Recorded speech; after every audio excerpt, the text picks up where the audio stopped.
always the fun, tough question for customers is, how long is this going to take? How long do I have to suffer? How long do I have to endure? In general, nobody stocks kitchen cabinets or bathroom cabinets in any of the higher end qualities in the town that you're at. So for us, we look at anywhere from 4 weeks to approximately 8 to 10 weeks for cabinets to arrive. Where the timeline really matters to our customer is from the time that we tear out the kitchen, or contractors tear out the kitchen, to when we put in their new kitchen and get it put back together.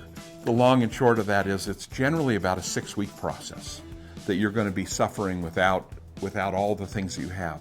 We try to set things up for you, so you have a way to survive through the process. And knowledge is power in this. If you know what you're going to deal with, if you know how long it's going to take, it helps you to understand that. For JM Kitchen and Bath, we focus on kitchen cabinets, kitchen countertops, lighting, providing materials for tile, and we stay to that focus.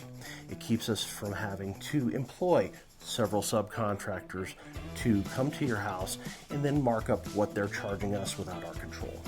We try very hard at JM to keep the timelines reasonable in getting that done so that you don't go crazy in the process.